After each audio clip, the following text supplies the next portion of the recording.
Kath Megaw. I'm a Paediatric Dietitian, and I've partnered with PediaSure to bring you a wonderful series on picky eating. And today I'm going to cover the sensory personalities. Now, the sensory personalities was developed by an OT, Meg Foro, who I've had the privilege of working with over the years.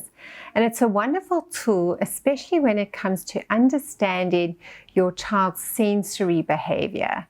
Because the sensory system is so vast, from the touch, the smell, the taste, the sight, that we need to understand why some children perceive noises as louder or less loud, or touch as stronger or less strong. And the same goes when it comes to food. So getting an understanding of your child's sensory personality will help you to understand why they are making or not making certain food choices. There are essentially 4 different sensory personalities. The first one is the slow to warm up baby. And that's that little baby that takes a while to get onto breastfeeding and then takes a while to get onto bottle feeding, is a little bit cautious when it comes to going to new people, takes a while to trust solids, and then takes a while to trust new foods. Now, as they grow, your toddler and then your preschooler can also be slightly slow to warm up. And those children we would call the shy child. So the child that hangs on mom's skirt at the birthday party. And then just towards the end of the birthday party, as mom's getting ready to go home, that little child starts to feel comfortable, trusting in the environment, and starts playing just in time to leave. And so these children are much more cautious when it comes to introducing new foods, new textures, new flavors. And they treat everything with a bit of caution, and they treat everything a bit from a distance. So it's really important, if you are trying to add variety into your slow to warm up child's repertoire of food, that you add variety of food that is closely resembles the foods that they feel comfortable with and that they can trust. So for example, if they love fish fingers, you could try chicken fingers as an example. So the concept is similar, but the taste is different, and it's a different protein, obviously. Or for example, chips, you could have oven-baked chips using normal potatoes, and then you can have oven-baked chips using sweet potatoes. So the concept of the oven-baked chip is the same, but the vegetable is different. And we call this food chaining, and it works really well with introducing variety for our slow to warm up children. The other thing with slow to warm up children is if they don't see you eating the foods, they will be less likely to trust it. They almost need you to be the taste tester. And so because of that, if they don't have the reassurance, or they're feeling like the environment's new, they're often the children, if you take them on a holiday, they were eating fine at home, but in a different environment, they also then struggle to eat, and the eating habits change. And again, it's really lovely having a nutritional supplement like PediaSure on board for those times when there's a new environment or there's a circumstance that's out of your control, but it's causing your slow to warm up child to be a bit nervous about food. At least you know that they get the nutrition if you give them a supplement at the end of that day or on your travels. So that's our first sensory personality. Our second sensory personality is our super sensitive child. That's that sensory picky eater that we speak about in one of our vlogs. And so if you have a child who's super sensitive, definitely re-watch that vlog if you haven't watched it already, because that will give you more insight into the personality of your sensitive sensory child. Now, the sensitive child as a baby is often likely to have been very colicky as a baby, and that's largely because they get quite stressed with the environment and all the sensory input. So everything is perceived as overwhelming.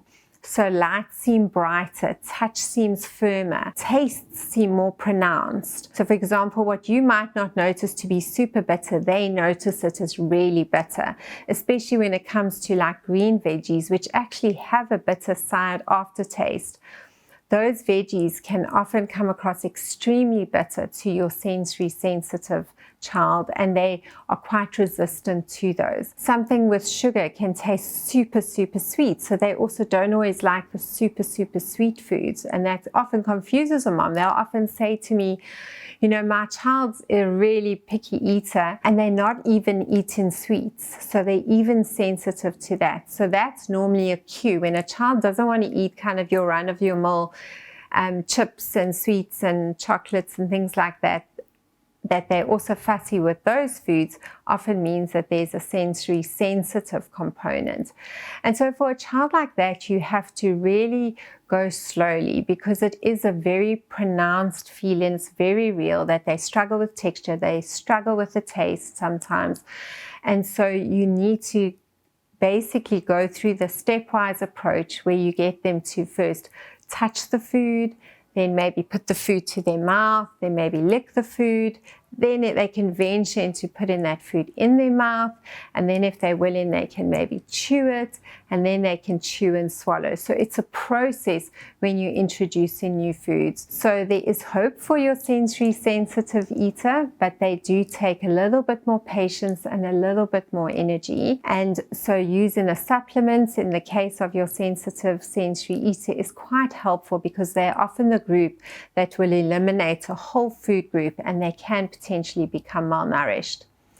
Then our third sensory profile is our social butterfly. Now that's that little baby that once it wakes up to the world around 3 to 4 months, if it's breastfeeding, you just can't breastfeed that child in public, because if you're trying to cover yourself up, that child will quickly find its way out of the blanket and peek out and want to talk to everyone while it's breastfeeding. Will try and talk to you. If it's bottle feeding, will have the bottle in its mouth and be smiling and be talking, and just extremely lovable and sociable.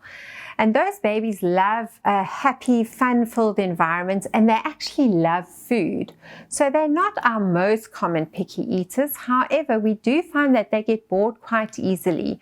So they come across sometimes as picky, not because they've got issues with texture or smell or taste, but mostly because they're bored and they want more variety. So they'll love a food one day and the next day they won't like a food. And they do really well when sent to school and then eaten socially in an environment where their peers are eating, because they are social beings and they really want to interact. And if their friend is eating that, they'll give it a try because they want to be part of the gang. They want to be part of the group. And so with those kids, you definitely want to engage them in family meal times. They don't want to eat on their own because that's really boring. And you can change their food up, often add some, if you have got a toddler, you can put some spices in like cinnamon and nutmeg and use some herbs. Those kids love it. They're often the children that will eat olives, and they'll love those type of foods. So we really do encourage you to just be a bit more adventurous with them. And they go into family meals quite easily, the social butterflies. And often they get picky when they are staying on their baby food for too long. And they're quite independent when it comes to feeding. So they do enjoy feeding themselves. It feels like they're copying and mimicking what everyone else is doing. Our final sensory personality is our easygoing child. And these often don't come into my practice as picky eaters because they really are, as we say, easygoing. They will move easily from breast to bottle and bottle to breast. They go easily onto solids. They take to solids quite easily. They just love food. They're happy to eat on their own. They're happy to eat with others. They sleep well. So they generally are the baby that will make you want to definitely have about 10 more afterwards, because they're just easygoing and easy to parent in the beginning.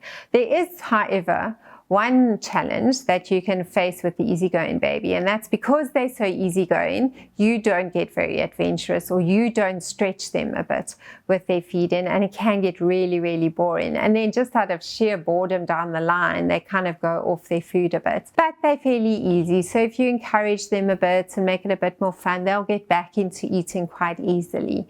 They generally also recover quite well after an illness with regards to their eating, and generally don't hold too many grudges against food that might have been the food they ate during feeling horrible with a gastro bug or terrible under a fever.